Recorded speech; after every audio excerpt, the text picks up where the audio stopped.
là-bas. C'est votre même? Là, il est là-bas. C'est le mien? Non, c'est le tien, ça. Ah bah prends-le. Lechaim Cham Lebracha. Prends-le. On fait les chaim pour Rabbi Shimon, pour Je chacun crois d'entre qu'il y a avec vous. nous. Que la lumière de Rabbi Shimon soit sur nous, sur nos neshamot, et qu'on se rende compte un petit peu, au moins un petit peu, juste une tipa baya, mais une goutte, de l'importance de ce jour de Lag BaOmer. Alors, Lechaim Cham Lebracha, Kepshuto, que l'on voit pour être Bessimcha, qu'il y ait un feu intérieur qui nous chauffe d'une joie intérieure. Lechaim Cham. Oh, Dieu sait s'il a vécu dans une grotte, on verra l'abri de la lumière. Alors voilà. Alors Shabbaton, on est réunis pour Lag BaOmer. On n'a pas besoin de chercher le thème. Dans les shurim qu'on a fait ici jusqu'à présent, ce sont des shurim qui sont liés également à, on va dire, à la nefesh, à l'âme, au développement finalement de l'âme dans la période du Homer. Et puis on a développé pas mal de choses, voilà, on va dire comme ça en résumé. Aujourd'hui c'est Lag BaOmer. Lag BaOmer, qu'est-ce que c'est? Pour la date du Homer, Lag BaOmer, c'est le Hod Sheba Hod. Hod Sheba Hod, le 33e jour. 33, c'est Lamed Gimel. Le Lamed, vous savez que c'est une lettre particulière. Elle est appelée la tour qui vole dans le ciel. C'est la lettre Lamed. Pourquoi elle est appelée une tour qui vole dans le ciel? C'est la plus haute de toutes les lettres. Et vraiment, elle est comme un secret en elle-même. Pourquoi? Parce qu'elle possède la notion du temps. Et elle a à la fois 30 et puis 10, puisque le Yud c'est la valeur numérique de 10 et le Lamed lui-même c'est 30. Et 30 et 10 on obtient la valeur numérique de 40, et 40 c'est toute la gestation d'un élève. En fait l'élève, pourquoi cette lettre est tellement haute? On explique que c'est comme un élève qui se hausse au maximum de ses possibilités pour s'accrocher à ce qui s'appelle le date de son maître. Le date de son maître, de son rav, pour essayer d'en prendre le meilleur, l'essentiel, et puis on dit mais ce n'est pas fini.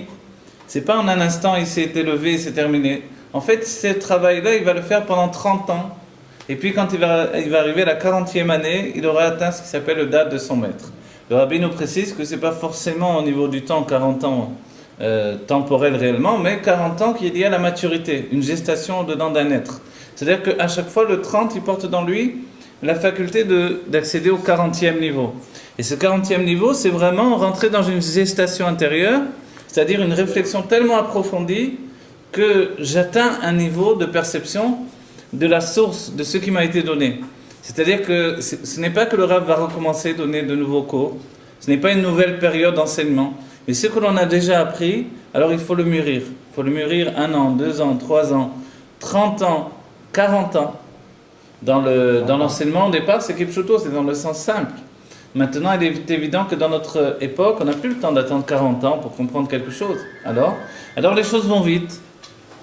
Pourquoi? Parce qu'on se précipite vers la Géoula. Et ce niveau de 40, on doit l'atteindre rapidement. Mais en réalité, tout ce que l'on a étudié, si je ne reviens pas dessus, si je ne travaille pas, des années peut-être, des années au niveau de l'âme, des années au niveau du temps, alors si je ne fais pas ce travail de réflexion, c'est-à-dire que je reprends les choses et comme l'animal qui rumine, puisque l'animal cachère il rumine, et de ruminer c'est de reprendre les choses et de les mâcher à nouveau, et ensuite de les digérer a priori, mais hop on les reprend et on les mâche à nouveau. Ce travail-là c'est de reprendre des enseignements, des informations et de les mâcher à nouveau. Et ça passe aussi, puisqu'on les mâche, ça passe par le langage, par la parole, par la bouche. Donc en fait on reprend des enseignements qu'on a déjà eus et puis on les retravaille. Quand on parle de Rabbi Shimon, on sait que Rabbi Shimon c'est l'une des plus grandes âmes de tous les temps. Si bien qu'à lui tout seul il peut nous acquitter du temps de l'exil et nous entraîner vers la Géoula. La Géoula c'est ce monde-ci mais dans sa maturité. Pour l'instant on vit un monde qui au début du monde était un monde enfantin, enfant, dans le stade de l'enfance. On a passé une période où le monde est rentré dans un niveau d'adolescence. On est en train de terminer l'adolescence, mais on est en pleine crise d'adolescence du monde. Et on le voit, le monde est en pleine crise d'adolescence. Il n'y a pas une grande différence entre les adolescents et les adultes aujourd'hui. On ne sait pas où commence. En réalité, l'adolescence, c'est où elle termine. Et ça, c'est même expliqué quand vous cherchez. Essayez de chercher qu'est-ce que l'adolescence, combien la période de l'adolescence. En fait, dans la Torah, normalement, l'adolescence se termine avec le mariage. Pourquoi? Parce que la maturité de l'adulte ne peut naître qu'avec le mariage. Mais le mariage, qui commence le cycle de l'homme adulte, il porte aussi sa propre adolescence. Si bien qu'il y a aussi la crise d'adolescence dans le mariage également, que ce soit du côté masculin ou du côté féminin. Et en fait, dans cet ordre d'idées, il faut passer l'enfance du mariage, l'adolescence du mariage et arriver à l'adulte du mariage. Et comme cela dans notre vie en général, et comme cela dans le peuple juif par rapport à la Géoula. On passe vraiment de l'époque de l'enfance, où effectivement la Torah nous a été donnée. Dès qu'il y a eu la Torah qui nous a été donnée, ce qui correspond à la naissance du peuple juif, en tant qu'entité, en tant que peuple, à ce moment-là, on est devenu une nation, mais une nation d'âmes. Des âmes a priori exilées dans des corps. Au moment du don de la Torah, le corps a été soulevé de la poussière de la matière, il a été magnifié. Mais après, il y a eu tout de suite la faute du veau d'or, et le corps est retombé à nouveau dans la poussière du monde. La poussière, c'est comme le serpent dont la malédiction, c'est de traîner dans la poussière. Si bien que finalement, on dit que l'homme simple, il avance. L'homme simple, j'ai dit ça, c'est dans le sens péjoratif. Le terme, c'est le tipèche, l'imbécile, en fait, l'idiot. Quand il avance, en fait, il avance avec ses pieds. On va dire, mais tout le monde avance avec ses pieds. Oui, mais lui, le problème, c'est que son esprit et ses yeux sont dans ses pieds. Si bien que toute chose dans la vie, c'est une épreuve. Un petit trottoir, c'est une montagne. Alors forcément, la vie, cette épreuve-là, elle paraît insurmontable, donc chaque jour, évidemment, c'est la fin du monde. Tandis que le sage, alors, Enav Berosho, il a les yeux dans la tête et il voit les choses à l'avance, il voit les choses d'en haut. Il dit, ça va, c'est pas si grave, c'est rien. Et le sage, lui, on dit, Ouetanolad, il voit ce qui va naître. Qu'est-ce qu'il va naître? Alors, il y a deux explications de ce fait-là. On dit que quelqu'un qui voit ce qui va naître, d'après la Mishnah du Pirkei Avot, c'est qu'il voit effectivement de ce qui va te passer si je dis cette parole à telle personne, elle va le comprendre de telle manière, ça va entraîner telle et telle chose, il vaut mieux pas que je lui dise la chose, par exemple. Ou je vais agir de cette manière-là, ça va entraîner ça et ça, etc. Ça, c'est le fait de Aroetanolad, c'est-à-dire il va voir ce qui va arriver dans les choses, dans la vie, dans la politique, dans toutes choses. Dans le sens profond de l'Admour HaZaken, le premier rabbi de Lubavitch, nous dira une chose incroyable. Il nous dit que Aroetanolad, c'est qu'il voit en fait comment Dieu recrée le monde à chaque instant. Ça, c'est le vrai sage, le vrai niveau de Chokhmah Mamash. C'est ce vrai sage-là qui transcende en fait l'enfermement du monde. Évidemment, il n'est pas dans la poussière, il ne voit même pas la poussière, mais il voit l'intériorité de la poussière. Qu'est-ce que l'intériorité de la poussière? C'est la présence de Dieu qui se trouve à l'intérieur de la poussière. Et la poussière, finalement, cette particule-là, elle se désagrège et elle n'est plus qu'une formation de l'être de l'expression divine, mais en fait de l'être de l'expression du divin. Dieu s'exprime par des otiyot. Ces otiyot elles-mêmes, les lettres, ce sont des lettres d'expression. Quand on dit Lag BaOmer, alors les sages posent une question et nous disent, et on le voit dans les Mamarim des Rebbeim, à savoir Lag BaOmer, où est-ce qu'on voit Lag BaOmer dans la Torah? Alors il y a deux endroits, il y a dans les Teilim et il y a dans la Torah effectivement. Dans les Teilim, il est écrit Gal enai ve'avita niflaot betoratecha. Mitoratecha. Alors, dessine mes yeux et montre-moi des merveilles de ta Torah. Dans la Torah elle-même, il y a un passage où il est écrit Ed Agalazé. C'est le passage où Yaakov Avinu va fuir la maison de Lavan et Lavan va courir après lui. Et quand il va courir après lui, il va le rattraper. Et finalement, pour créer une distance, pour créer une frontière entre Lavan et Yaakov Avinu, ils vont construire un monticule de pierres. Les pierres dans la Torah, depuis le Sefer Yetzirah, on sait bien que ces pierres représentent des mots. Un monticule de pierres, ce sont des mots. Et il est écrit que Ed Agalazé, dans le sens simple, on peut le comprendre même, puisque ça s'écrit de la même manière, Ad Agalazé, jusqu'à ce monticule de pierres, c'est-à-dire dans le sens simple des événements. Voilà, ils ont fixé un pacte entre eux, et maintenant, en fait, Lavan ne va pas dépasser cet endroit-là.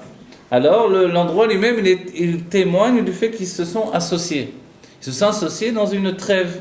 C'est-à-dire qu'il s'est passé des années où Lavan a persécuté Yaakov Avinu, alors qu'il faisait de son mieux, alors qu'il travaillait de tout son être. il travaillait dans la construction d'une famille, il travaillait de cette manière-là où il a grandi tous les biens de Lavan.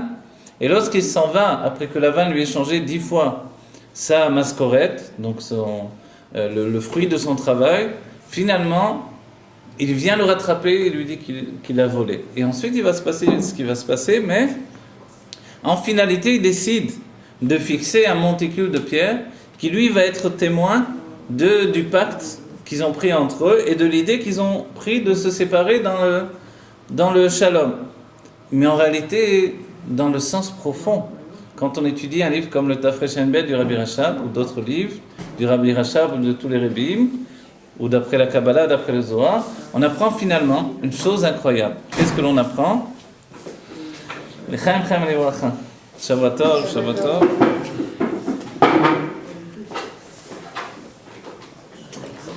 Je suis en train de prier.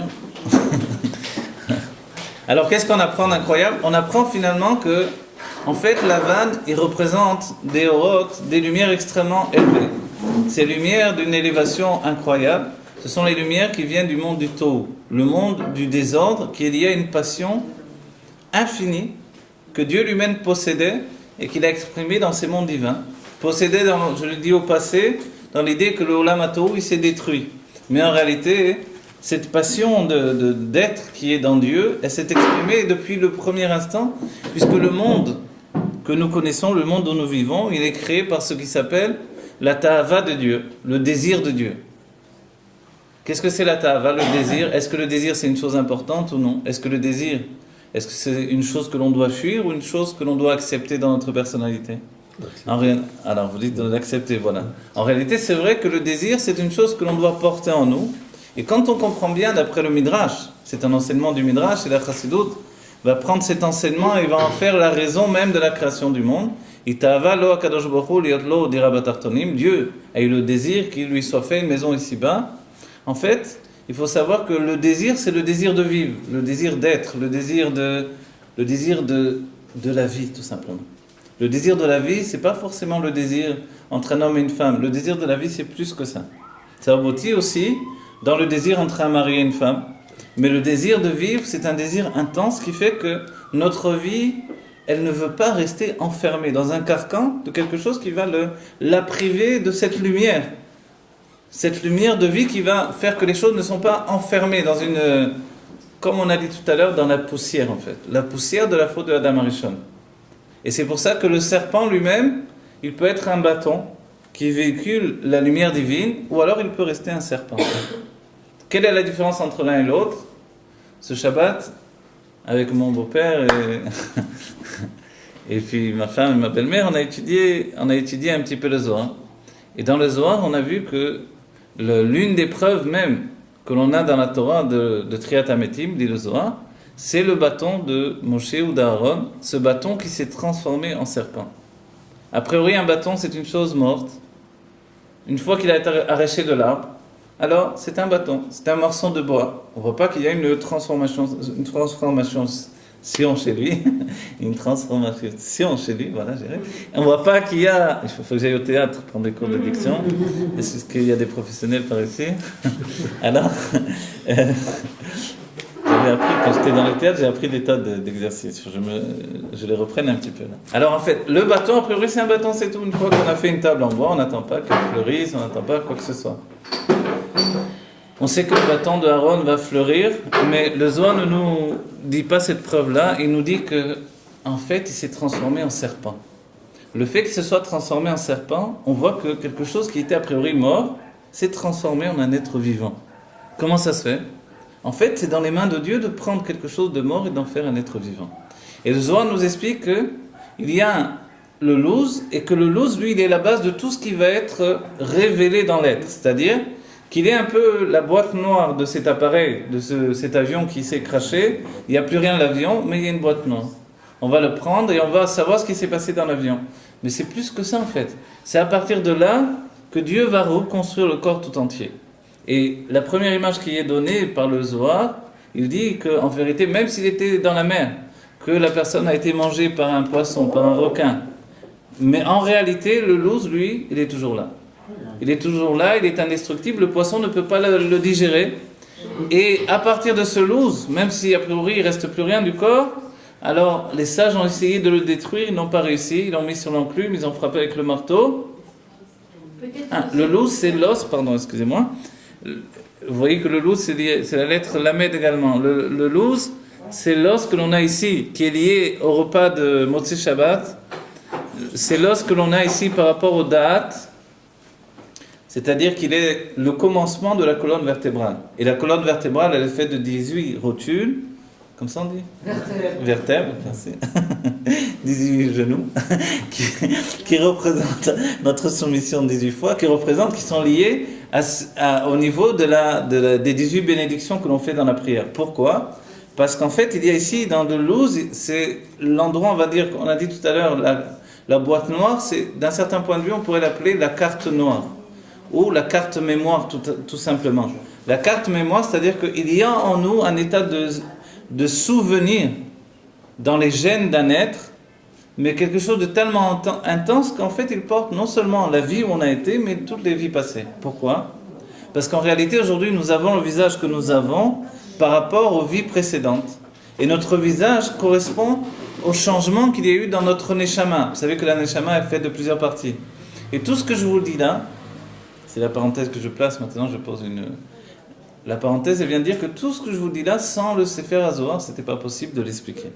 Le Sefer HaZohar, le livre de la splendeur, de l'incandescence de la lumière, ce livre merveilleux par lequel on va accéder à la Géoula, qui nous mène à la Géoula, et grâce au Sefer HaZohar, on va accéder à la Géoula, une Géoula d'intensité et de plaisir merveilleux, et on va expliquer, si l'on peut, un petit peu de la merveille du Zohar lui-même, mais je vous donne cet enseignement du Zohar, c'est que Dieu va prendre ce loose, et à partir de lui, il va l'écraser, il va lui donner d'être comme le vin qui fait gonfler la pâte.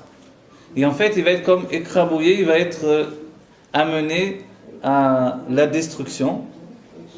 A priori, c'est fou, parce que l'avoir tenu tellement de temps, des siècles, entiers, indestructible, pour à un certain moment l'amener à une destruction qui est le moyen de reconstruire le corps tout entier. Ça va être quoi cette destruction ? C'est pas une destruction absolue. Le loose va pourrir. Vous savez que pour faire du pain, pour faire du fromage, il faut un moment de je sais pas comment dire en français. Fermentation, voilà. Bon, désolé, il faut traduire de l'araméen de l'hébreu et après de l'hébreu en français. Voilà, il faut se lever tôt là. Et cette fermentation, en réalité, alors elle est le point de départ de tout. Elle est le point de départ de la vie. Et pour nous, c'est un grand enseignement. Dans la Chassidut, on dira quelqu'un qui est attaché à sa vie, dans l'état dévoilé de sa vie, qui pense qu'il peut mener les rênes de sa vie totalement, qui pense qu'il peut être le maître de sa vie de Aleph à Tav tout le temps. En fait, cette personne-là, elle ne peut pas avancer. Elle ne peut pas fonctionner toute sa vie de cette manière-là. Il y a un moment dans sa vie où elle doit comprendre qu'elle doit aussi savoir lâcher prise le moment venu. Autrement, jamais l'inconscient qui frappe à sa porte ne va pouvoir s'exprimer. Vous voyez ? Il n'y a pas que l'hiver qui frappe à la porte, il y a aussi l'inconscient qui a envie de venir, de pénétrer en nous. Cet inconscient, il est là. Il désire pénétrer, mais on le bloque à chaque instant. Par notre intellect, par nos peurs, nos craintes, par nos traumatismes passés, on empêche de pénétrer et de vivifier notre personnalité. Et l'inconscient, alors, pour qu'il ne fasse pas de dégâts, on doit le trouver dans ceux qui nous apportent un renouveau de vitalité. Le loose, il porte en fait le corps dans son état inconscient totalement. Mais le corps en possibilité. C'est-à-dire qu'il porte en lui la trace de tout le corps, comme si c'était le corps qui s'est recroquevillé dans le loose. Et Dieu va faire que le loose va, une fois qu'il a tenu le corps en lui, le loose va accéder à ce moment de... Comment vous avez dit, pardon, fermentation. Et à ce moment-là, tout va recommencer. Et il dit dans le premier état, la première lecture du Zohar, il dit une chose incroyable, il dit, c'est comme si du loose va sortir les deux bras et les deux jambes. Et curieusement, c'est vrai qu'il ne parle pas de la tête là-bas. Parce que le loose, en fait, il est placé dans la tête. Peut-être pour ça qu'il n'y a pas besoin de le... Oui. On a toujours le même loose quand on revient. On a toujours le même loose, c'est très important. C'est la seule chose qui reste réellement. Alors, on aime les looses. On est des losers. On a des choses à vous raconter. Lechaim Chaim Livracha. Pour participer à la Hivadot de Lag BaOmer, c'est obligé de faire Lechaim. C'est l'Irvod Rabbi Shimon, c'est pour.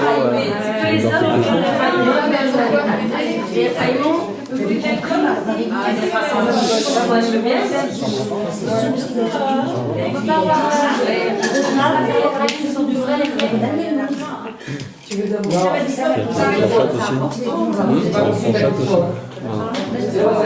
Allez, vous pouvez manger, ne vous dérangez pas.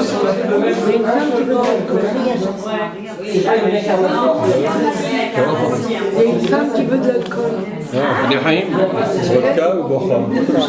L'autre aussi, c'est le nom de Yerushalayim. L'eau, c'est un nom de Jérusalem, c'est bien. C'est le nom de Jérusalem. Dans quelle période Ah, excusez-moi, il y a une question. Elle disait le Gilgoul, il a le même look. C'est un C'est une bonne question. Non, alors voilà. À chaque fois, non. Le Gilgoul, il a un autre loose. Mais le Gilgoul, chaque Gilgoul, chaque réincarnation, d'accord, chaque nouvelle incarnation, en fait, elle porte son propre loose, puisqu'à chaque fois, on est un être différent dans son corps. Et donc, Kriyata Metim, et le Rabbi Shimon Bar Yochai, je suis tellement habitué à dire le Rabbi Shimon Bar Yochai, non, regardez, Rabbi Shimon Bar Yochai nous dit une chose. Non, ce que j'ai dit, c'est que le loose porte l'empreinte de toutes les vies passées. Effectivement, on va ressembler à nos incarnations passées, mais on ne sera pas la même personne forcément, puisqu'on revient dans un nouveau corps. Est-ce que c'est le même? Non, c'est pas le même, puisqu'on revient plusieurs fois dans plusieurs personnes. Et le Rabbi Shimon Bar Yochai nous explique dans le Zohar, et c'est vraiment Rabbi Shimon, puisque c'est dit à son nom. En fait, il dit que pourquoi le lose est une obligation. Il dit pour que on revienne exactement tel qu'on était parti et que nos proches puissent nous reconnaître. Vous entendez cet enseignement-là? Si on est tous transformés, comment tu veux transformer? Si on est tous Transformés. Comment on est transformés? C'est quoi transformer? Tout à l'heure, tu as parlé du bâton. Ouais. Tu as omis de dire que les sorciers égyptiens, ils ont fait pareil. Oui, mais ils ont fait pareil avec des Shindaletim, avec des démons. Donc je ne sais pas si... Ils ont fait pareil, mais la différence, c'est expliqué dans le Rashi. Les démons, ils ne transformaient pas le bâton en serpent. Alors qu'est-ce qu'ils faisaient? Ils envoyaient des démons. Ils envoyaient des démons qui allaient chercher un serpent à une vitesse très rapide et qui le mettaient à la place du bâton. Ils prenaient de l'autre côté, mais ils ont fait pareil quand même. Non, mais ils n'ont pas fait pareil en réalité. C'est ça ce que je veux dire. Et ça, l'enseignement, il est important. Ils ont fait quelque chose ils ont joué sur notre regard. Ils ont fait croire qu'ils ont fait pareil. Mais il y a des informations du corps ou des informations dans le chemin. En fait, c'est une liaison entre les deux. C'est ça l'enseignement. La Neshama, on va expliquer alors. On va développer dans le Je sais pas. La Neshama, ça va, mais il y a toujours un niveau d'un Neshama qui reste dans le loose. En fait. Ça s'appelle Nefesh de Nefesh. Kiska de Chaya. Sans laquelle il n'y aura pas possibilité de donner vie. Il est dit. On va continuer puisqu'on l'a. Il est dit, ça fait rien. Ça va revenir. Il est dit entre nous.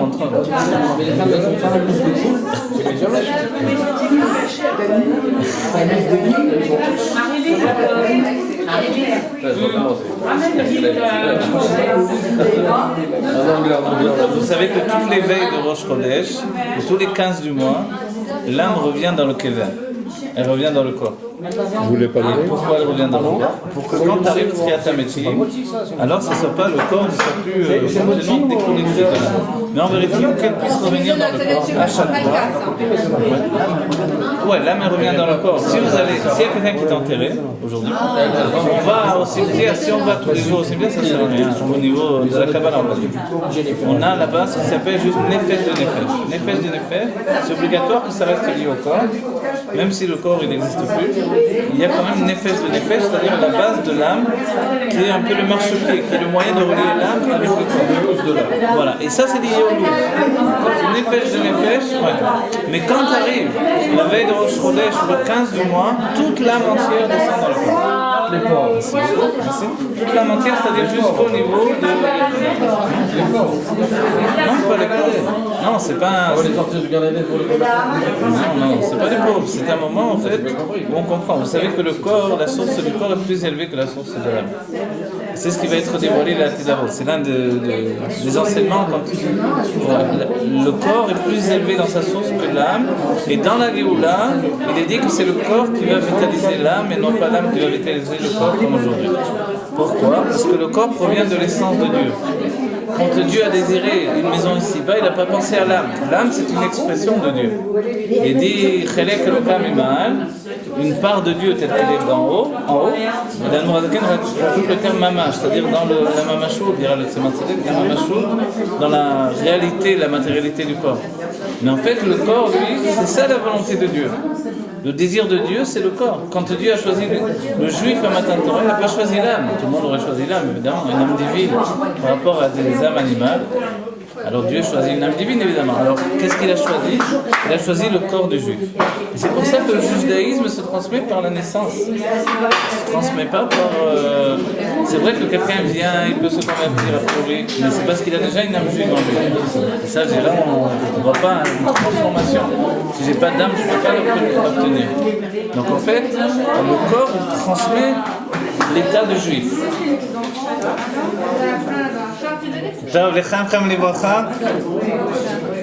Voilà, vous pouvez manger sans trop vous occuper de ce que je vais dire. Alors voilà, ce que l'on va rapporter encore, qui est essentiel, on a dit on est Lag Baomer.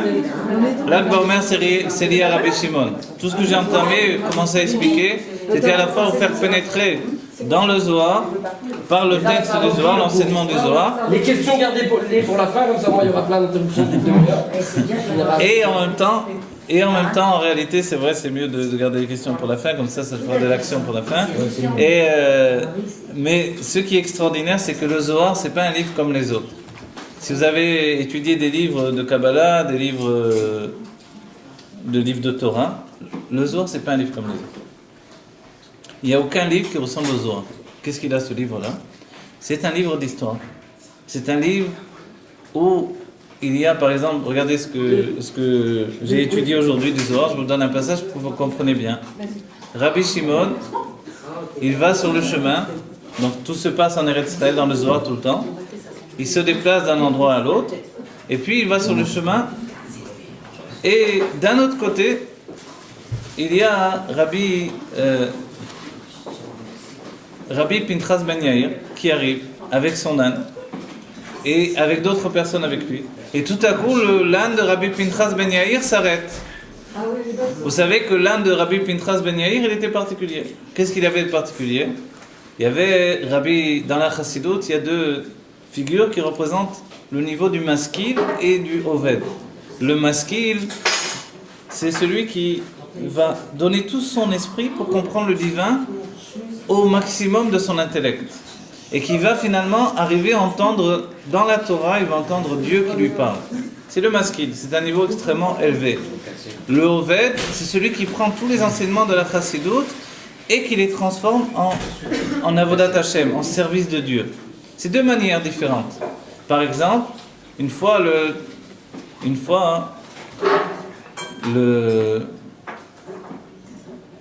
Tzemach Tzedek avait donné un enseignement, et puis quand il a donné cet enseignement-là, alors il y a eu deux réactions. Je ne me rappelle plus un détail, là, il me manque un détail, et dans Chassidut Rabbah, l'histoire doit être rapportée avec une grande précision. Et je vous rapportais la chose, et quand je me reviendrai au détail, je vous le dirai. Ceci dit, voilà, je ne me rappelle plus qui, quoi, mais quoi qu'il en soit, l'enseignement, je m'en rappelle. L'enseignement c'était que le Tzemach Tzedek a dévoilé un nouvel enseignement. Et une fois qu'il avait dévoilé, il a donné un Mahamar, et dans ce Mahamar, il a donné des nouveaux enseignements qu'il n'avait jamais dévoilés. Ensuite, il a demandé à son fils, à l'un de ses fils, et là je vous dis, il faut vérifier les détails, bon là je vais être honnête avec vous, d'aller voir au Rabbi Moarash, ou alors je ne me rappelle plus si c'est le Rabbi Moarash ou le Rabbi Rachab quand il était enfant. Quoi qu'il en soit, un de ses fils a été envoyé pour aller voir finalement comment Rabbi Yitzhak Ezik Miomil et Rabbi Hillel de Parit qu'est-ce qu'ils faisaient maintenant? Il les a envoyés pour aller voir leur réaction. Il a été voir, et qu'est-ce qu'il a vu? Il a vu Rabbi Yitzhak Ezik Miomil qui était comme ça, assis dans une pièce, la tête en haut, comme ça, il ne bougeait pas. Il est resté un moment, il attendait de voir, il y a un peu d'action, il se passe quelque chose, rien du tout. Il va voir le second, Rabbi Hillel de Parit. Donc là, je vous parle de 2 tzadikim d'après le Tanya. C'est des êtres démesurés dans le travail, dans tout. Il va voir le second, il était comme ça. Il ne bougeait pas non plus. Alors il est venu la rapporter, et voilà ce qui s'est passé, voilà ce que j'ai vu. Le Tzemar Tzedek lui dit, voilà, j'ai donné un nouvel enseignement dans la Chassidoute qu'il ne connaissait pas, un nouvel enseignement dans la Kabbalah, expliqué par la Chassidoute, un enseignement qui touchait ce qui s'appelle le Seder Ishtashilut, l'enchaînement des mondes. C'est quelque chose de nouveau qu'il ne connaissait pas. Ce que tu as vu de Rabbi Yitzhak Ezik Meomil, la tête en haut, c'est parce qu'il était concentré dans les mondes divins, il était en train d'intégrer le nouvel enseignement dans les mondes divins. Il était en train de refaire ce qui s'appelle l'enchaînement des mondes, de manière à intégrer ce nouvel enseignement. Et que faisait Rabbi Hillel de Paritch? Rabbi Hillel de Paritch, lui qui est pas un maskil, mais en fait qui est également un maskil en réalité, mais sa qualité c'est d'être un oved. Tout ce qu'il fait dans le judaïsme, il le transforme en service de Dieu. Donc toute l'élévation passe par la tfila, la prière. En fait, il était recroquevillé sur lui. C'est-à-dire, il était en train de rentrer dans son service de Dieu, dans sa tfila, tout ce qu'il avait étudié. Et c'est bien que Rabbi Yitzhak Meomil, il disait à Rabbi Hillel de Paritch, il lui disait, je t'envie toi. Il lui dit, pourquoi tu m'envies? Il a dit, parce que toi tu es le Gilgul, la réincarnation de l'âne de Rabbi Pinchas ben Yair, qui était le beau-père de Rabbi Shimon ben Yochai. Et Rabbi Hillel de Paritch, il a dit, j'aurais bien aimé être la réincarnation de l'âne de Rabbi Pinchas ben Yair. Mais bon, il n'y croyait pas qu'il était à ce niveau-là. En fait, quel était le niveau de l'âne de cet âne en question? C'était un âne où on voit dans l'Almara, il est rapporté que une fois on a voulu lui donner à manger donc de la paille, mais il n'avait pas été prélevé en fait sur ce blé. Au départ, il n'avait pas été prélevé le maaser. Il a refusé de manger. Alors personne ne savait pourquoi il ne voulait pas manger. Finalement, alors ils ont cherché, ils ont vu qu'il n'y avait pas moyen. Et cet âne-là, quand il s'est trouvé sur le chemin, tout à coup il s'est arrêté. Alors Rabbi Pinchas ben Yair, il a essayé de le faire avancer, pas moyen. Et les autres avec lui, ils essayaient avec lui de le faire avancer, là, il ne bougeait pas. Et tout à coup, alors Rabbi Pinchas ben Yair, il s'est dit, c'est sûr que maintenant, il va se passer quelque chose. Il va se passer quelque chose, et il va y avoir un miracle qui va se passer. Il y a quelque chose qui va y avoir. Et tout à coup, Rabbi Shimon arrive. Et là, il lui dit, et ça c'est le Zohar, voilà comment c'est écrit le Zohar. C'est ce que je vous ai dit, là, c'est écrit dans le Zohar. Il va sur le chemin, l'âne s'arrête, les autres sont avec lui, et puis il se dit, c'est sûr qu'il va se passer quelque chose. Et là arrive Rabbi Shimon, il saute, il l'attrape au cou, il commence à pleurer avec lui, de le voir, de la joie qu'il avait de le rencontrer. Tout ça c'est écrit dans le Zohar. Quand vous lisez un livre de Torah, c'est pas écrit comme ça d'habitude. Il n'y a pas écrit, il lui sauta au cou, il embrassa, etc. Et après l'enseignement il vient. Et alors il lui dit, tu sais, j'ai fait un rêve cette nuit. Rabbi Pinchas dit à Rabbi Shimon, j'ai fait un rêve cette nuit. Et quand j'ai fait ce rêve, j'ai vu la Shrina qui venait vers moi, la présence divine qui venait vers moi, et j'ai compris que j'allais recevoir des cadeaux. Et maintenant, je sais que ces cadeaux, c'est les enseignements que tu vas me donner.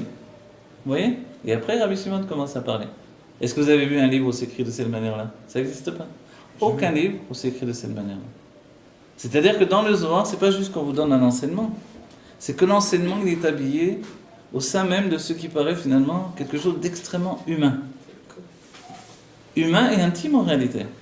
On nous parle des gens qui sont des tzadikim qui vivaient à un autre moment, à une autre époque.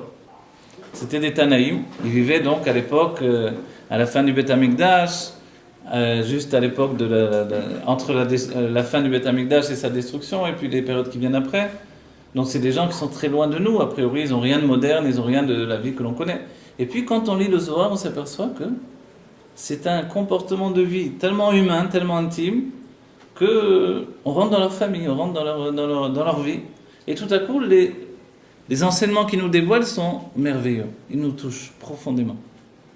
C'est pas juste un enseignement, c'est un enseignement qu'on nous a préparé. Vous savez, l'Avdil, excusez-moi de dire l'Avdil, mais quand on va au théâtre, si je viens du travail et je m'en vais au théâtre, tout le début du spectacle, il se peut que j'ai rien entendu, j'ai rien vu. Pourquoi ? Parce que le temps que je me sépare de ma vie, de mes soucis, de mes trucs, et que je rentre dans le spectacle, il se peut que j'ai manqué le trois quarts de... Alors c'est pour ça que quelquefois il faut faire des choses avant. C'est pour ça que quelquefois il y a des animations avant, il y a des musiques, des ci, des là, pour arracher la personne de ses soucis quotidiens et la plonger maintenant, allez, tu oublies tout, tu te donnes. Le Tanya d'aujourd'hui nous dit, si je veux étudier la Torah, il faut oublier ma femme, mes enfants, ma maison. Si je n'oublie pas ma femme, mes enfants, ma maison, je ne peux pas étudier la Torah. Et c'est le gros problème de la génération. On va tous étudier la Torah avec un immense sac. Dans le sac, il y a ma maison, ma femme, mes enfants, ma banque, mes soucis. Et j'arrive, je dis, bon, je viens pour étudier la Torah. Et je m'assois comme ça avec mon sac écroulé sous le poids. Et forcément, alors on va dire, comment il peut rentrer quelque chose dans cet homme-là, avec tout ce qu'il a. Alors c'est là on lui dit, enlève ton sac, mets tout ça dehors, viens, je jette tout dehors, ça y est, il n'y a plus rien. Allez, enlève les traites, enlève les dettes, enlève tout. Allez, viens, on va étudier à toi. Vous comprenez ? En réalité, c'est ça. C'est-à-dire que, comme le Zohar sait bien que l'être humain est de cette manière-là, il nous fait une préparation. Et la préparation, elle est tellement belle dans le Zohar, elle vous surprend. Ils sont tout le temps en train de voyager. Vous savez, quand on arrive on fait tchouva, on vient dans le judaïsme, on a envie de liberté, on a envie de passion divine, on nous enferme dans une bêta knesset du matin au soir, on étouffe, c'est surpeuplé, il n'y a pas de place sur les tables, vous arrivez, il y en a à droite, à gauche, vous n'avez pas de place, alors vous sortez de là, choule, vous soufflez. Quand on lit le Zohar, ils ne sont jamais enfermés dans des bêta knesset. Ils sont tout le temps dehors en train de se promener, ils sont dans la nature, ils voyagent, ils vont, ils viennent. Pratiquement jamais dans les bêta knesset. Qu'est-ce que c'est ce livre-là ? Quel est le but de ce livre-là ? On dit que Rabbi Shimon, c'est l'élève de Rabbi Akiva.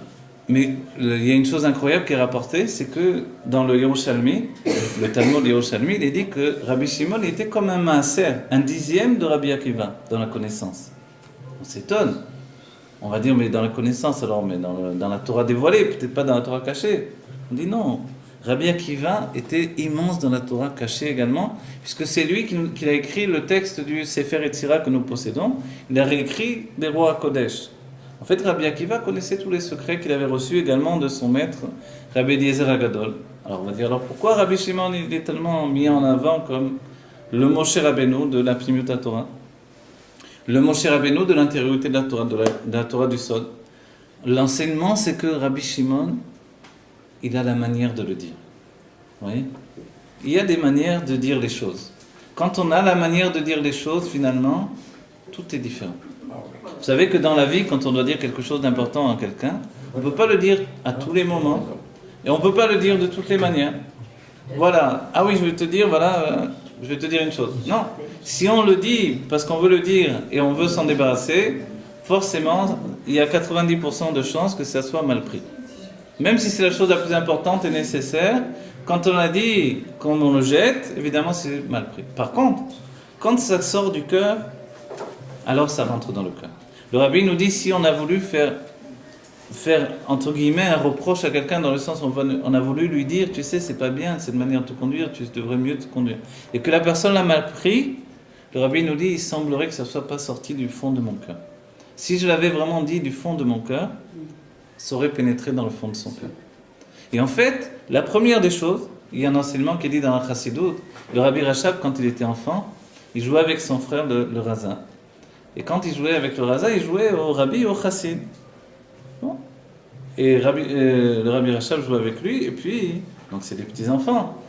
Et puis alors, le Raza voulait à tout prix être le Rabbi. Bon, le Rabbi Rachab a accepté. Et puis il vient en Yechidut, il dit, un jour il avait mangé, il y avait le fils du domestique, il a fait manger une pomme et il a peur que cette pomme, elle ait pas été, voilà, elle est risquée d'être hors là, etc. Bon, ça l'a beaucoup inquiété, ça l'a rendu malade quand il était enfant. Et il venait demander un tikkun. Maintenant, c'est bien avant la bar mitzvah, ça c'est des petits enfants, quoi. Il avait 4, 5 ans, 6 ans.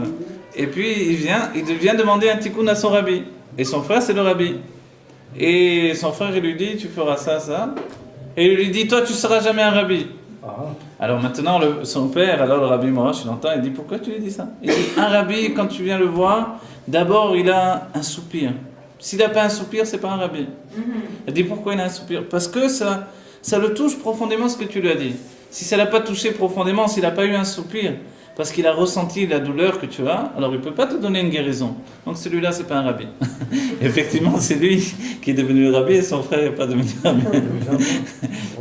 Et en fait, c'est un enseignement. C'est-à-dire que si moi, je veux transmettre quelque chose à quelqu'un, ça doit d'abord me toucher. Si ce n'est pas douloureux pour moi, je ne peux pas apporter une guérison à l'autre. Et on va dire, mais alors, je ne peux pas apporter la douleur de tout le monde. En vérité, si je ne suis pas capable de porter la douleur d'un autre, alors il vaut mieux pas que je dis écoute, je ne peux pas t'aider, c'est tout, excuse-moi, je suis désolé, je t'aime bien, mais je ne peux pas t'aider. Pourquoi? Parce que je n'arrive pas à ressentir ton problème, ta douleur, donc je ne peux pas t'apporter de guérison à ta douleur. Et ça, c'est essentiel. Maintenant, quand on dit tout ça, vous avez compris un petit peu l'idée même que je veux développer chez vous? Peut-être pas. Je vais vous expliquer. Excusez-moi, expliquez-moi comment. Qu'est-ce que ça veut dire au soutien la douleur de l'autre? Les chaim chaim les wacha. Alors attendez, je vais. Effectivement, c'est mieux. Les chaim chaim les wacha. Tu pleures avec une petite chose. On va essayer, c'est vrai, on va essayer de continuer et les enseignements vont venir les uns après les autres. Il faut faire les chaim pour que notre âme fasse clope en effet. Une assiette, une petite assiette. Une petite assiette. Les chaim chaim les wacha. Merci. Voilà, moi j'ai pas été servi depuis longtemps de l'Echaim. Vous pouvez me donner un petit peu de vodka, voilà, avec tout. Il est juste derrière la bouteille. Ah, pardon. Voilà, maintenant l'enseignement qui suit à ça. Vous savez que dans ce cours, puisque c'est peut-être la maison qui influence de ce côté-là, on a parlé beaucoup de choses qui sont liées à la nefesh. Ceux qui sont venus, finalement on a fait 3 ou 4 cours, je ne me rappelle plus. 3 cours, voilà. On a parlé beaucoup de ce qui est relié à la nefesh, à la Vodat Hashem, et en vérité, psychologiquement, on a avancé les choses. Ce qui est merveilleux, et ça je le mets comme on va dire, en avant aujourd'hui en particulier, c'est que le Zohar, c'est le livre qui va nous porter vers la Géoula. Mais le Zohar lui-même est incompréhensible. Pourquoi? Parce qu'au-delà des histoires du Zohar, il y a aussi des enseignements extrêmement profonds. Il y a quelqu'un une fois qui m'a posé une question dans un cours, et dans le sens où la chassidoute vient dévoiler la passion de vivre que l'on porte en nous. On a une passion de vivre que l'on porte en nous, et il y a un enseignement qui nous dit que, le Rabbi Riaz nous dit, si on était froid avant la tchouva, on sera froid après la tchouva, c'est-à-dire dans le service de Dieu également. Et en vérité, on peut venir objecter à ça et dire, et moi qu'est-ce que je fais si j'étais froid avant? Comment je peux être aujourd'hui, avoir plus de chaleur? Très souvent, on pense qu'on est froid alors qu'on n'est pas froid du tout. C'est-à-dire que quelquefois, nous-mêmes, on apporte de pleine conscience une froideur à notre personnalité. Pourquoi? Parce qu'on a peur d'exprimer ce que l'on a en nous. On a peur d'exprimer la vie. Et l'une des peurs qui s'exprime chez une personne qui en réalité est raffinée dans son esprit, c'est la peur de découvrir qu'au niveau de son corps et au niveau de l'expression de ses sentiments, elle ne soit pas aussi raffinée. Et ça, c'est une peur terrible chez une personne raffinée. Si bien qu'elle a tellement peur de sa propre grossièreté qu'elle s'empêche toute expression de vie. Vous avez compris ce que je dis là?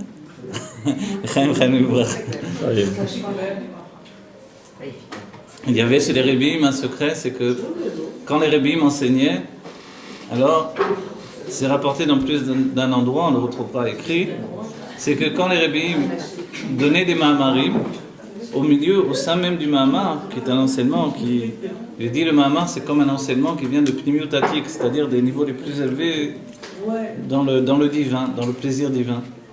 Et c'est comme un moment où on reçoit la Torah à nouveau. Et le Rabbi, lorsqu'il donne ces enseignements-là, c'est vraiment la récréation le monde est recréé à cet instant-là. Si bien que le rabbi, on a vu dans notre génération, il s'est attaché. Quelquefois, quelqu'un m'a dit qu'il était à côté, il a vu le rabbi s'attacher la jambe à sa chaise, avec son mouchoir. Ou des fois, le rabbi agrippe son mouchoir complètement. Pourquoi? Parce que c'est un moment où il peut partir totalement. Il peut partir et ne plus revenir. Pour nous, ça nous a l'air fou cette idée-là, mais le Baal Shem Tov, par exemple, à chaque fois qu'il allait prier, il ne savait pas s'il allait revenir de sa prière. Parce qu'à chaque fois, c'était une montée dans les mondes divins. Et cette montée, quand on a étudié le Zohar, on comprend.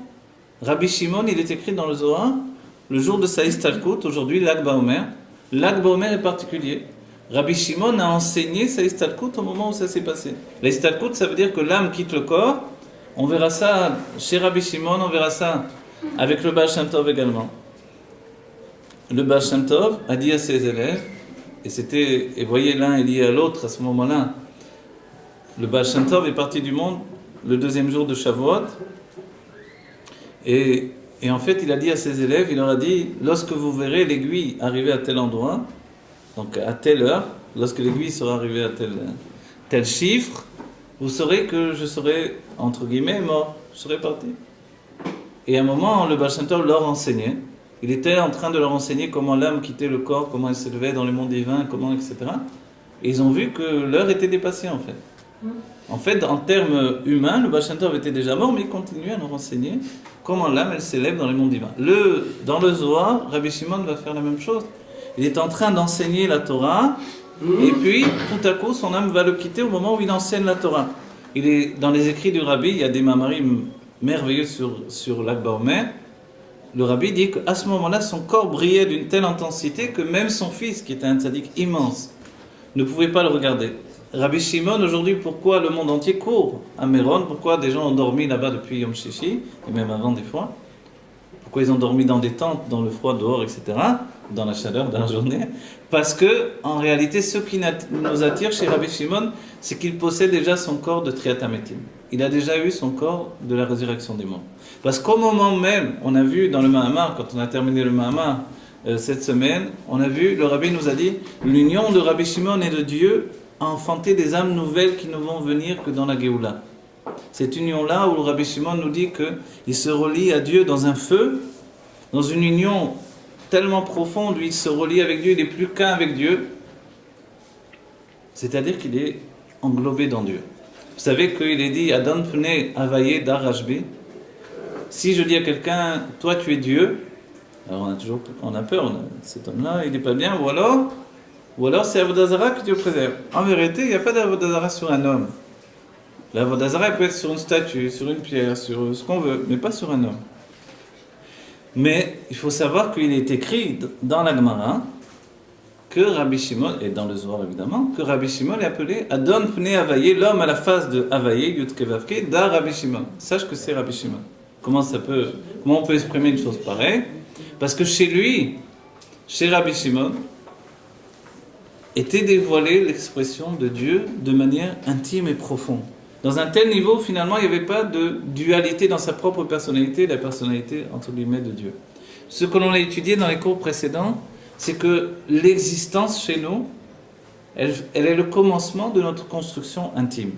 Avant que nous n'existions, nous étions englobés dans Dieu, à un tel degré, finalement, de l'existence de Dieu, que notre propre existence n'existait pas. Quand commence notre existence? A priori, depuis le monde de Bria, le monde de la création. Notre âme pénètre dans ce monde et elle reçoit la création qui est la conscience d'exister. À partir de ce moment-là, commence en fait toute la dualité de mon être. C'est-à-dire qu'il y a moi et Dieu. Comme il y a moi et Dieu, forcément il y a une dualité. Cette dualité occasionne chez moi une dualité dans mon plaisir, c'est le commencement. Le plaisir va occasionner une dualité dans mon désir. La dualité dans le désir va occasionner une dualité dans la volonté. La dualité dans la volonté va occasionner une dualité dans ma chorma, bina, dans mon intellect, et puis dans mes sentiments, et puis dans mon action, quand je vais arriver dans l'action physique de ce monde. En fait, tout ça, ça va commencer comme ça. Qu'est-ce que cette dualité? La dualité, c'est comment vivre, comment partager mon être entre Dieu et moi. C'est tout l'histoire du peuple juif. Le Tanya vient et nous dit, sache que tu possèdes en toi deux êtres, une âme animale et une âme divine. Une âme animale, c'est nous-mêmes en fait. Et l'âme divine, c'est Dieu qui est en nous. L'âme animale, au départ, elle n'était pas une âme animale. Elle était juste une âme tivite, naturelle. Si on ne vit qu'au niveau animal de son être, qu'on n'utilise pas notre intellect, on n'aura pas de chance de s'englober dans ce qui s'appelle l'âme intellectuelle. Quand on s'englobe dans l'âme intellectuelle, on peut s'élever de l'être animal que nous sommes. Et on a une chance de pouvoir se transformer en devenant un réceptacle pour le divin. C'est-à-dire ce qui est étrange et merveilleux dans le peuple juif, c'est qu'il faut réaliser son intellect avec toute la puissance de l'intellect, et une fois qu'on l'a fait réellement, on doit le soumettre totalement à Dieu. Si la personne n'a pas accédé au yesh de son intellect, c'est-à-dire à tout l'orgueil intellectuel que l'on doit posséder, alors on ne peut pas non plus le soumettre totalement à Dieu. C'est-à-dire qu'il faut être très orgueilleux pour avoir un vrai bitoul à Dieu ensuite. Une vraie soumission à Dieu. Vous comprenez cette idée-là? Il faut être très orgueilleux pour pouvoir se dénouer. La Torah nous dira que il y a celui qui vient étudier l'olishma, alors il finira par étudier l'ishma.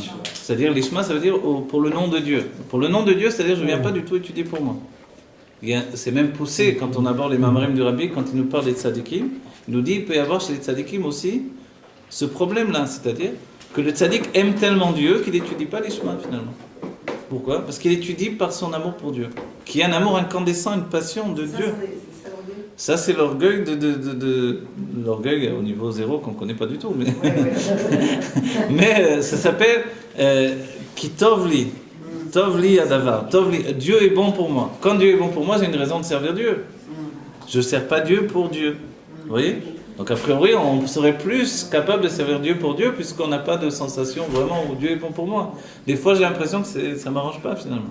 Ça ne m'arrange pas de manger kasher, ça ne m'arrange pas de faire tarat mishpacha, ça ne m'arrange pas des tas de trucs, ça ne m'arrange pas. De faire Shabbat, ça ne m'arrange pas. Ça ne m'arrange pas quoi. Alors qu'est-ce qu'on fait? Avant Shabbat, il faut nettoyer la maison, il faut tout préparer en vitesse, il y a la crise on arrive Shabbat, au lieu de se reposer, on est épuisé de la préparation, on ne profite pas du Shabbat en vérité, vraiment comme on devrait profiter. Après Shabbat, il faut ranger tout ce qu'on a sali pendant Shabbat. On va dire, c'est quoi cette vie-là? En fait, on va dire, à cause de Shabbat aussi, je suis esclave de la matière finalement. Pourquoi on me dit que Shabbat vient me libérer de la matière? Comment ça se fait? Comment c'est cette dualité d'explication? En fait, c'est parce que, là je dis Shabbat, quand je vous dis Pessah, c'est pire que ça évidemment.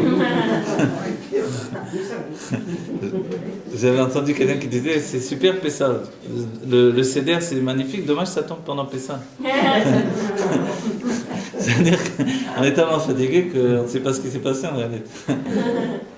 Alors, mais comment ça se fait cette dualité? La dualité c'est ça, c'est que finalement je voudrais tellement être bien avec Dieu et j'arrive pas à être bien comme je voudrais, où tout est bien, tout est... Pourquoi c'est pas comme ça?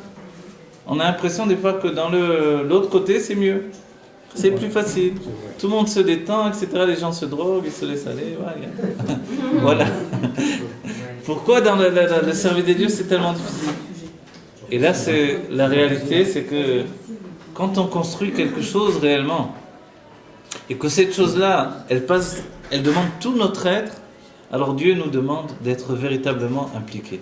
Et cette implication, elle doit impliquer à la fois mon corps, mon âme, mon intellect, tout mon être.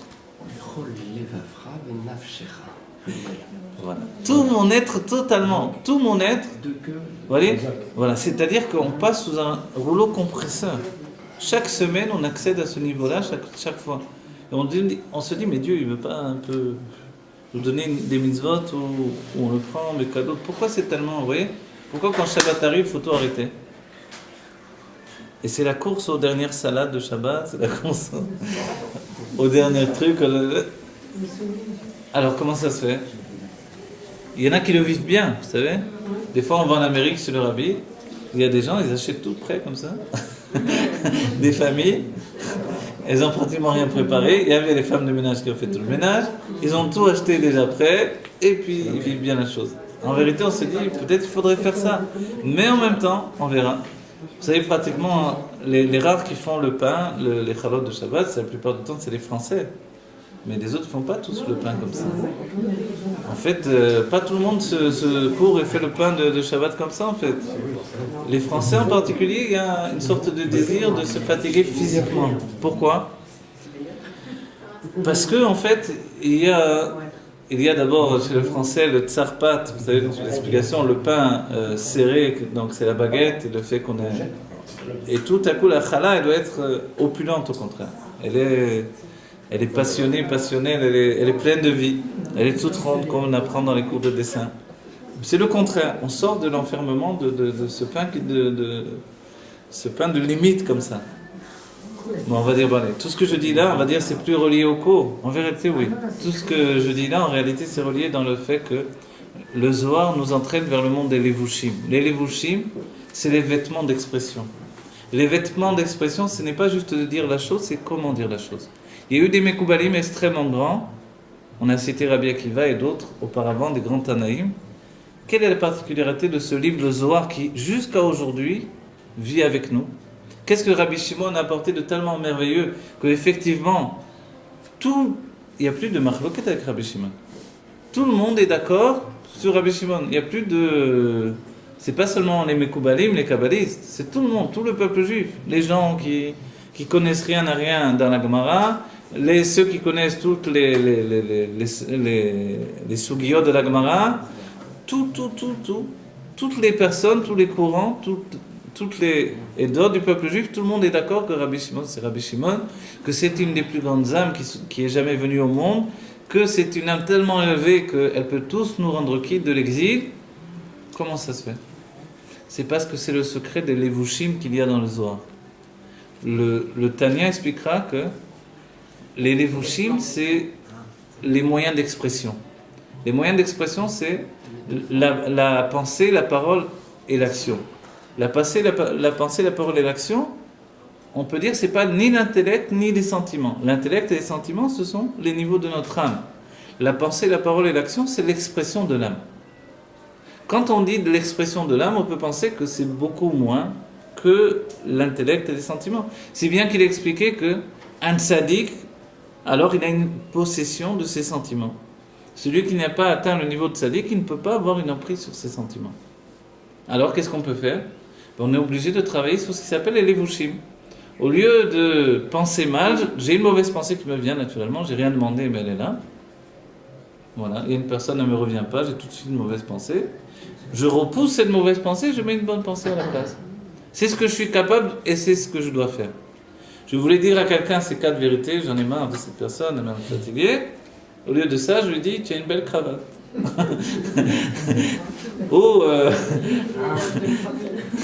tu es bien habillé aujourd'hui. Ou alors, tu as maigri. Ou des trucs comme ça qui font plaisir. Comment ça se fait que j'ai fait? Alors on va dire, ah oui, tu es un hypocrite. Non, le Tanya dit, je ne suis pas hypocrite.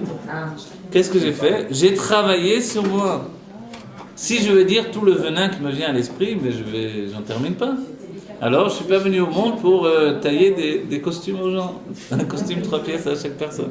Je suis venu au monde, dans un certain point de vue, on va dire, entre moi et Dieu, ceux qui rentrent chez moi, ça me regarde personnellement. Mais ceux qui sortent entre moi et les autres, ça, je ne peux pas dire que ça me regarde uniquement moi. Vous voyez? Si quelqu'un chute de son côté, c'est son problème. Mais ce qu'il va faire subir aux autres, ça, c'est plus son problème. Ça touche le monde entier.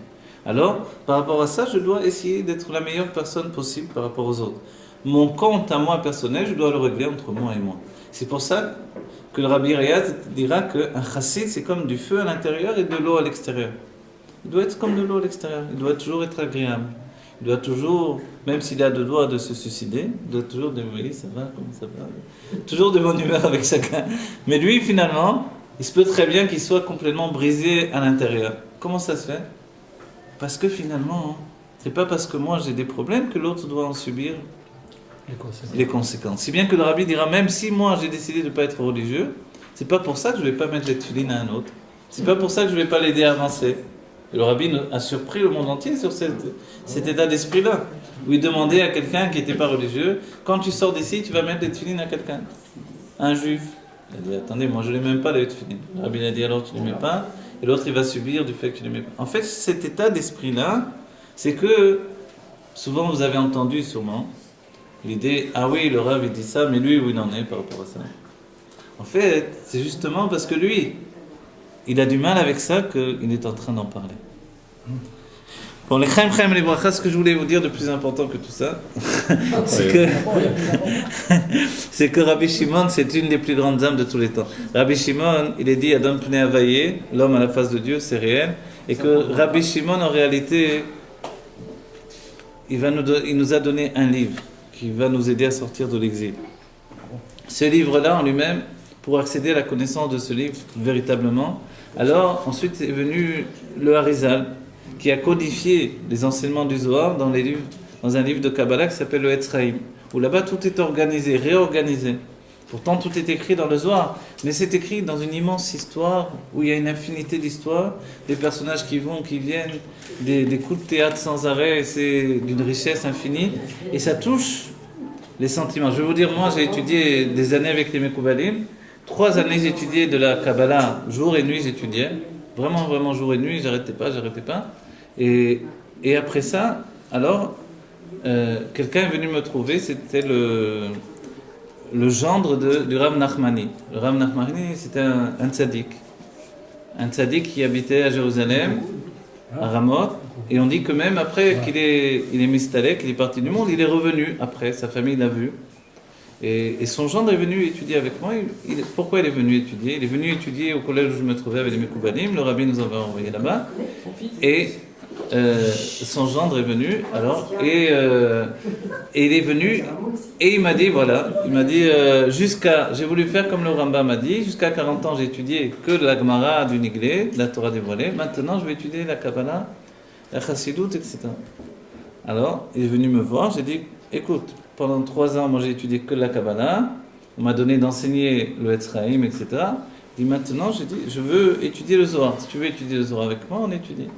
Et je lui ai enseigné le Zohar. Et à ce moment-là, vous ne savez pas le bien que ça m'a fait. Je vous dis ça pour vous dire au niveau technique des choses, de la Torah. Quand on étudie la Kabbalah, c'est sec. C'est la technique. Vous voyez?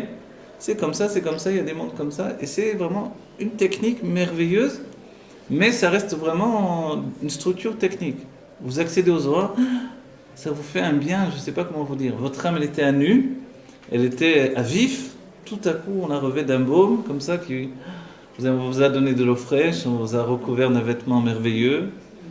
C'est exactement comme le Shirachirim. Le Zohar, d'ailleurs, commence par le Shirachirim, dans l'Akdama du Zohar, l'introduction du Zohar, et vous pénétrez tout à coup dans un monde différent, totalement. Là, vous avez dit Kabbalah et Zohar. C'est pas pareil.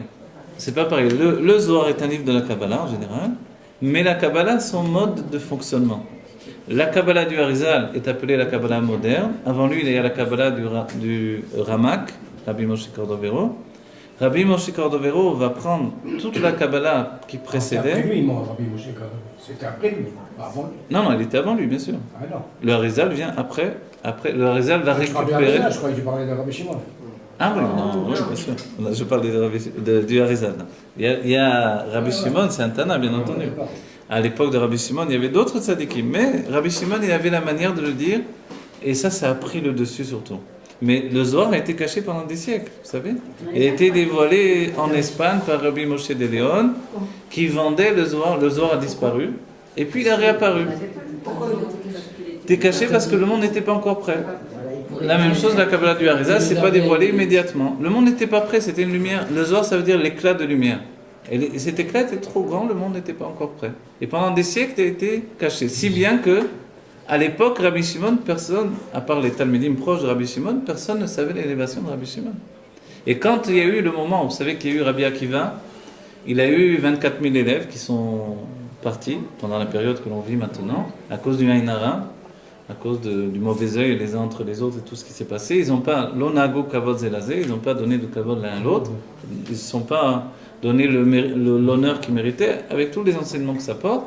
Quoi qu'il en soit, Rabbi Akiva ensuite est parti. Aujourd'hui à la choule, le Shaliar a expliqué une sikha du Rabbi, où le Rabbi dit il a changé d'endroit. Il n'est pas parti au sud, il est parti au nord. Il a changé d'endroit. Et ensuite, il a eu ses 5 élèves. D'entre ces 5 élèves, les plus connus sont Rabbi Meir et Rabbi Shimon Bar Yochai.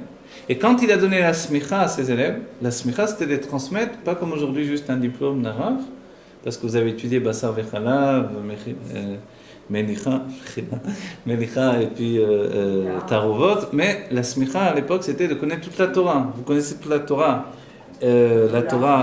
orale du Niglé de Torah. Alors la Torah dévoilée, le Rav, c'était Rabbi Akiva, il vous posait les mains sur la tête et vous transmettait d'être Rabbi. Donc Rabbi Meir, Rabbi Shimon sont vraiment des rabbis, ils ont reçu la smicha de Rabbi Akiva qui lui-même l'a reçu certainement de Rabban Gamliel ou de Rabbi Eliezer qui était son maître, et Rabbi Yeshua il avait 2 maîtres, Rabbi Yeshua, Rabbi Eliezer.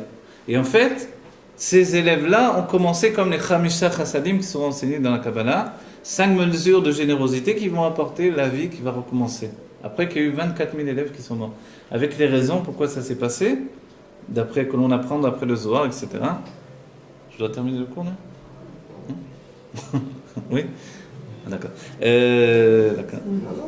Hein ? Oui ? Ah, bon,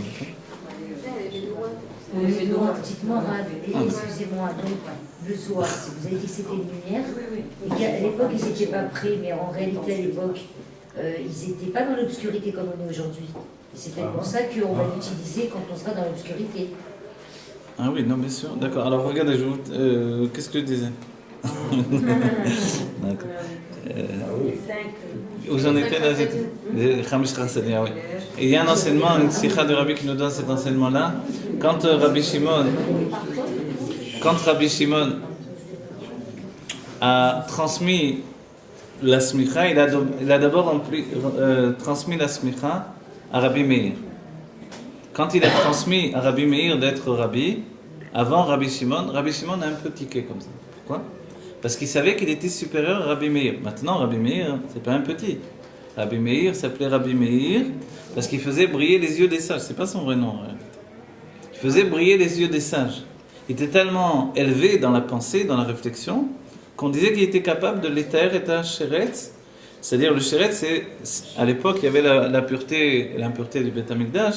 Alors, si on avait des fruits et qu'une bête, un rampant venait sur le fruit, et qu'il mourait sur un fruit et que le fruit était mouillé, tous les fruits étaient tamés, impurs, Tumat Sheretz. Et il fallait maintenant prendre le mikvé pour voir si on était un Kohen ou de la proximité des Kohanim, ou si on voulait rester dans la pureté du Beth Amikdash.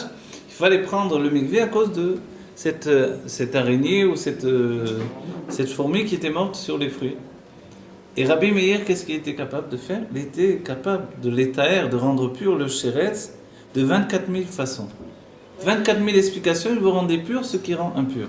Et les sages étaient tellement éblouis qu'ils disaient « Odoul et Rabbi Meir », il est dit. Il disait que Rabbi Meir a raison.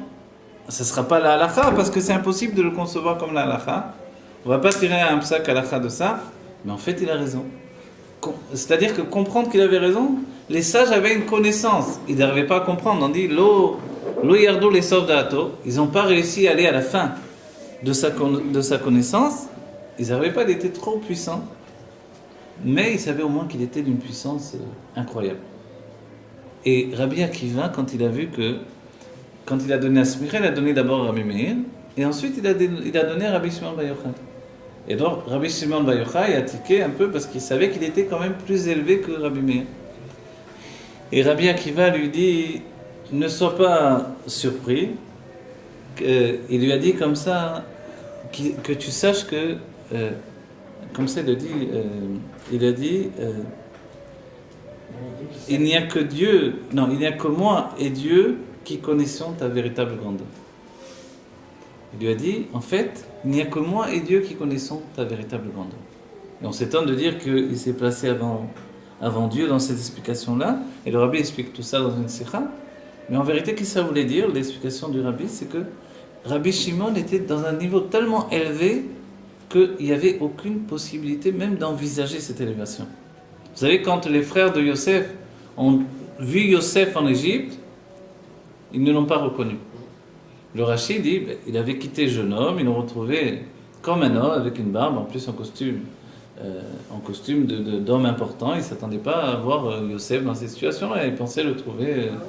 Ils sont allés chercher du côté des prostituées, tellement il était beau, ils se sont dit, c'est sûr qu'il doit être par là-bas.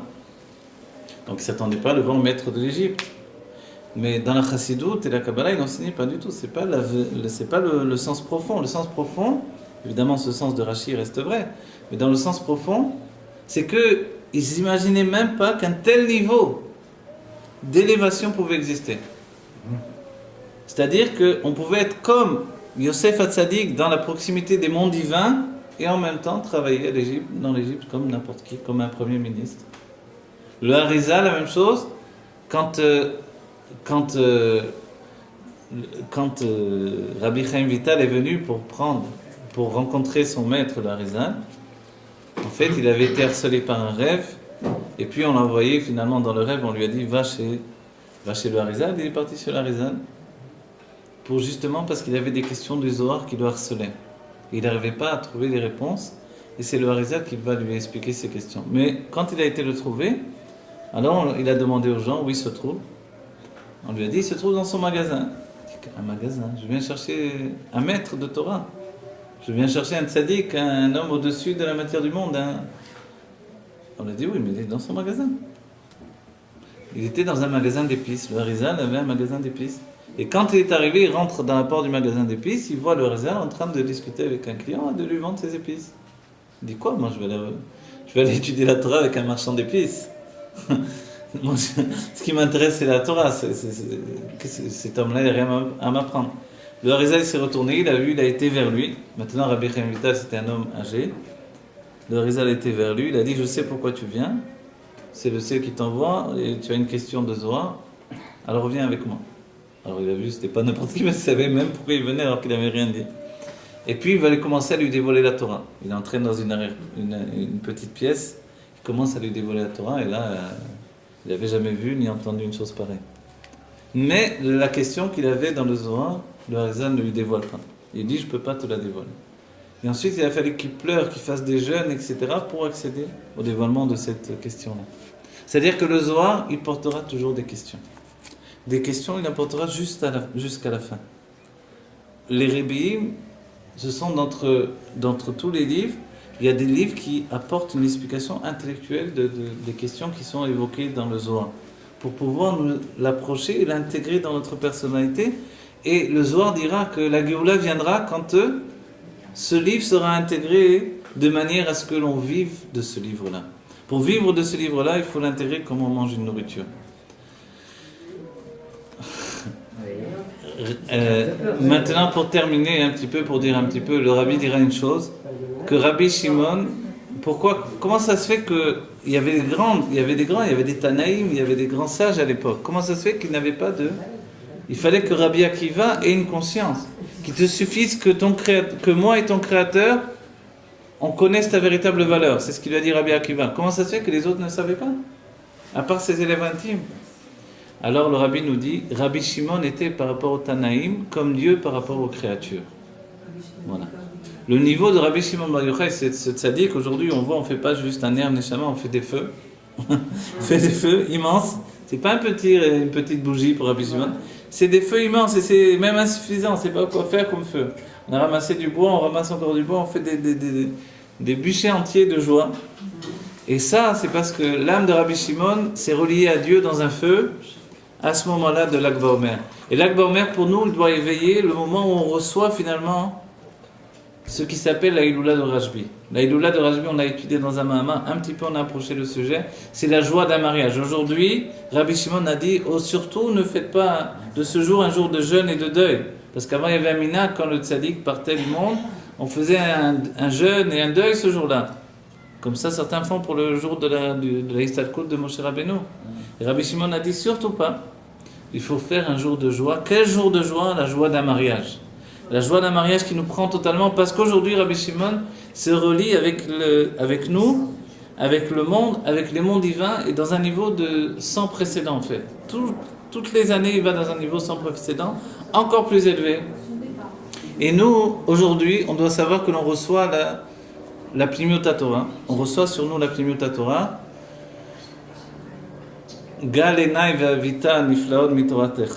Que Dieu dessine nos yeux et que l'on voit les merveilles de la Torah, c'est ce que l'on désire. C'est le moment de la Géoula que l'on doit voir en ce moment-là. C'est le moment où la Torah va se dévoiler totalement, complètement. Aujourd'hui, Rabbi Shimon, il est là avec nous. Alors voilà, moi je ne vais pas vous retenir trop longtemps. Je vous explique, quand je commence à parler, je ne sais pas combien de temps il se passe. J'ai une totale... c'est-à-dire que moi je peux parler 4 heures, 5 heures, 6 heures, et j'ai l'impression que c'est passé... J'ai l'impression que c'est passé une demi-heure tout au plus. Alors j'ai honte, je me dis, j'ai pas parlé assez. J'ai pas parlé assez pour les gens qui sont venus, tout ça. Alors C'était quoi la question qu'a posée la en fait, je sais pas, c'est pas écrit, c'est vraiment de comprendre un passage du Zohar, mais il n'y a pas écrit quel passage du Zohar. Après, il y a une question qui va faire que la réserve, on a déjà rapporté dans un cours. La question sur la biche. Vous vous rappelez ce passage-là? Vous connaissez peut-être? Il y a une question où la réserve va répondre.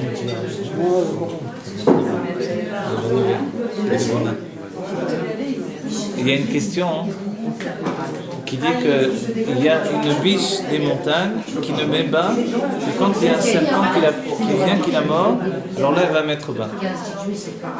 Et Rabbi Chaim Vital n'arrivait pas à comprendre cet enseignement-là. Il a posé la question au Harizal.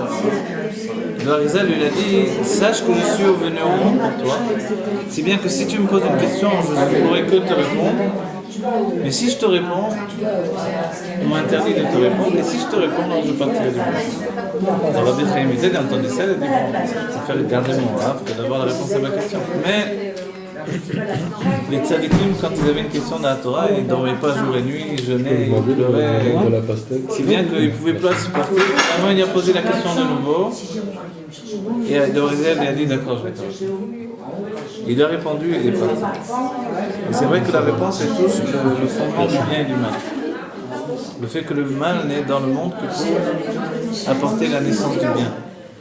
Le fait qu'il n'y a pas d'élévation dans chacun de nous s'il n'y a pas la morsure du serpent. La biche représente le dévoilement divin. Et ce dévoilement divin, il ne parvient à s'exprimer dans notre vie que par la morsure du mal. C'est quand nous on se sent touché par le mal qu'on dévoile le meilleur qu'on a. En fait, ça c'est là le secret incroyable. Le Baal Shem Tov le dira dans le terme de Hara ou Kisilatov. Le mal est un escabeau pour le bien. C'est-à-dire que de concevoir qu'on a du mal en nous, c'est vrai qu'avant la Chassidut c'était dur à vivre, on ne pouvait pas le considérer de le vivre. Mais de concevoir qu'on a du mal en nous, d'après la Chassidut, c'est le commencement de la Avodat Hashem, du service de Dieu. C'est-à-dire que si je me crois un homme parfait, je ne peux pas servir Dieu, tout simplement. Ça n'a pas de sens, mais imaginez les tzadikim qui sont vraiment dans un état de perfection.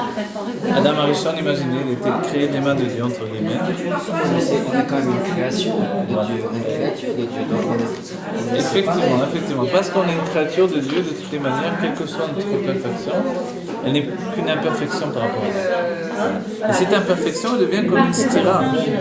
Quand on est un tzaddik, c'est-à-dire que la doucha, à tous les niveaux d'élévation du tzaddik, ça devient justement un problème par rapport à Dieu. C'est-à-dire que ça voudrait dévoiler la perfection, mais comme cette perfection n'est qu'un seul reflet de la perfection de Dieu, sans aucune comparaison, donc finalement, ça limite. Donc en fait, il faut comprendre que c'est quand le tzaddik arrête de s'accrocher même à ses mérites de tzaddik, que réellement il fait tchouva et accède à Dieu réellement totalement. Et alors il fait tchouva, il devient un bon tchouva en même temps qu'un tzaddik. Là il a pas bon, lechem livracha. Quand même la gueule, il faut s'acheter mal, il faut le mas, moi-même, lechem livracha.